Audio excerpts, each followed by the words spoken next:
வணக்கம் நண்பர்களே. Middle class இந்த படத்தை பற்றின கதையை பார்க்கலாம். ஸோ அதுக்கு முன்னாடி பார்த்தீங்கன்னா நம்ம சேனலில் நிறையா படங்கள் பற்றின விமர்சனங்கள் ரெகுலராக வந்துகிட்டே இருக்கும். ஸோ மறக்காமல் நம்ம சேனலை ஃபாலோ பண்ணிக்கோங்க, சப்ஸ்கிரைப் பண்ணிக்கோங்க. இப்போ வாங்க போகலாம் நிகழ்ச்சிக்கு. ஸோ இப்போ மிடில் கிளாஸ் படத்தை பொறுத்த வரைக்கும் இந்த படத்தோட கதை என்னன்னு பார்த்தீங்கன்னா, ஒரு நார்மலான ஒரு மிடில் கிளாஸ் ஃபேமிலி என்ன பிரச்சனை ஃபேஸ் பண்ணுதோ அதே தான். பட் அதில் நிறைய உணர்வுபூர்வமான விஷயங்கள் சொல்லியிருக்காங்க. கதையை பொறுத்த வரைக்கும் நம்ம முனிஷ்காந்த் மாதம் ஒரு 15,000 ரூபாய் வாங்கக்கூடிய ஒரு சாதாரண சேலரிட் எம்ப்ளாயி தான்.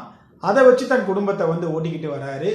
மனைவி விஜி பார்த்தீங்கன்னா அவங்களுக்கு ஒரு பையன் ஒரு பொண்ணு, அதாவது நம்ம முனிஷ்காந்த் ஃபேமிலிக்கு இவங்களுக்கு என்னன்னா ஆசைகள் நிறையா இருக்கு. அதே நேரத்தில் இப்படிப்பட்ட புருஷனை கட்டி நம்மளும் ஒரு பெருசாக லைஃப்ல மேலே வரலையேங்கிற ஒரு ஆதங்கம்.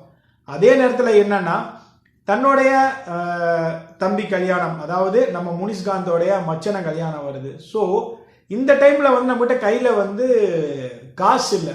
ஒரு விசேஷம் பண்ணணும், முயமுறை செய்யணும்ல, அதுக்கு காசு வேணும்ல. என்னன்னா என்ன சொல்றது, ஸோ அது செய்யறதும் ஒரு பிரச்சனையா இருக்குது. அதே நேரத்தில் அதுக்கான காசும் இல்லை. பட் சம்டைம் பார்த்தீங்கன்னா இவருடைய அப்பா இருக்காரு இல்லைங்களா, அவர் மூலியமாக அதாவது ஒரு 1 கோடி ரூபாய் கிடைக்கிறதுக்கான ஒரு செக் ஒரு விஷயமா கிடைக்குது. செக்கு ஒன்று கிடைக்குது.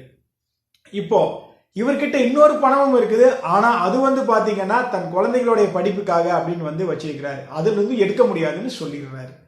இப்போ விஜயலட்சுமிக்கு என்ன அப்படின்னா, தன் தம்பியோட கல்யாணத்துல நம்ம பெருசா ஏதாவது செஞ்சாதான் மதிப்பு இருக்கும். என் அக்கா பாத்தீங்கன்னா அவ வேற லெவல்ல இருக்கிறா, ஒன்னும் படிக்காதவ, ஏழவு கூட இல்லை, பட் அவ அவ்வளோ இதுவா இருக்கா, நான் இப்படி இருக்கிறேன் அப்படின்னு சொல்லிட்டு ரொம்ப ஆதங்கத்தோட சொல்லிக்கிட்டு இருப்பாங்க. முனிஷ்காந்த் இதையெல்லாம் ஓவர் கம் பண்ணி வந்துடலாம். 15,000 ரூபாய் சேலரி வாங்குற மனுஷனுக்கு கல்யாணம் குழந்தை குட்டியில இருக்கக்கூடாதா, ஏதோ ஒன்று பண்ணி வந்துடலாம் அப்படின்னு சொல்லிட்டு போகும்போது தான் இவங்களுக்கு அந்த 1 கோடி ரூபாய் செக்கு கிடைக்குது. ரைட்டு, கிடைச்ச செக்கு மிஸ் ஆக அதுக்கப்புறம் எப்படி அந்த செக்கு கிடைச்சிது, அதை வச்சு அவங்களுடைய பிரச்சனைகள் முடிஞ்சுதா, அதுக்கப்புறம் என்னென்னாச்சு, பிளா பிளா பிளா நிறைய விஷயத்த செகண்ட் ஹாஃப்ல எடுத்துட்டு போயிருப்பாங்க.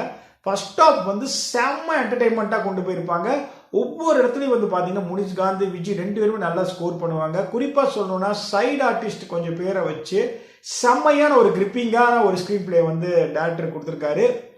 என்னை பொறுத்த வரைக்கும் இந்த படத்துல முனிஷ்காந்தோடைய அந்த கேரக்டருக்கு பார்த்தீங்களா, இத்தனை நாள் நிறைய படத்துல அவரை ஒரு தேவையில்லாத கேரக்டரை வச்சு அவருக்கான ஸ்கோப்பே எல்லாம் பண்ணாங்கன்னு சொல்லுவேன். இந்த படம் பார்த்தோன்னா சத்தியமா சொல்றேன், இப்படிப்பட்ட நல்ல மனுஷனை நல்லா நடிக்கக்கூடிய ஆளை சில படங்கள் நல்லா யூஸ் பண்ணாலும் பல படங்களை நீங்க யாரும் பெருசா யூஸ் பண்ணலையே அப்படிங்கறத நம்மளுடைய ஆதங்கம். அவ்வளோ இவரோட கேரக்டர் ரொம்ப நல்லா இருக்கும். ஸோ செகண்ட் ஹாஃப் அந்த எமோஷனல் சீன்ஸ் எல்லாம் ரொம்ப நல்லாவே எடுத்திருப்பாங்க. அந்த கிளைமேக்ஸ் காட்சி எல்லாம் வரும்போது டுவார்ட்ஸ் கிளைமேக்ஸ் காட்சி ரொம்ப நல்லா இருக்கும். இடையில அங்கங்க கொஞ்சம் பிசிறு தட்டுது, என்னடா அப்படிங்கிற மாதிரிலாம் சில காட்சிகள் இருக்கு. மற்றபடிக்கும் ஒவ்வொரு வீட்டிலும் ஒவ்வொரு பிரச்சனைகள் இருக்கக்கூடிய ஏதோ ஒரு பிரச்சனையை பேசக்கூடிய ஒரு பிரச்சனையா தான் இந்த மிடில் கிளாஸ் படத்தை எடுத்து வந்திருக்காங்க. குடும்பஸ்ரீ எப்படி ஒரு பிரச்சனை பேசுது, அந்த மாதிரி மிடில் கிளாஸ் அதோட பிரச்சனை பேசுது. மொத்தத்தில் என்ன பொறுத்த வரைக்கும் இந்த படம் G5ல வந்திருக்கு. உங்களை என்டர்டெயின் பண்ணும், அதில் எந்த ஒரு சந்தேகமும் இல்லை. முடிஞ்சா எல்லாம் கிடையாதுங்க, இயன்ற வரை டைம் கிடைச்சா மிடில் கிளாஸ் படத்தை பார்த்துருங்க. ரொம்ப நல்லா இருக்கு. பார்த்துட்டு உங்களுக்கு கருத்து பதிவிடுங்க. நன்றி, வணக்கம்.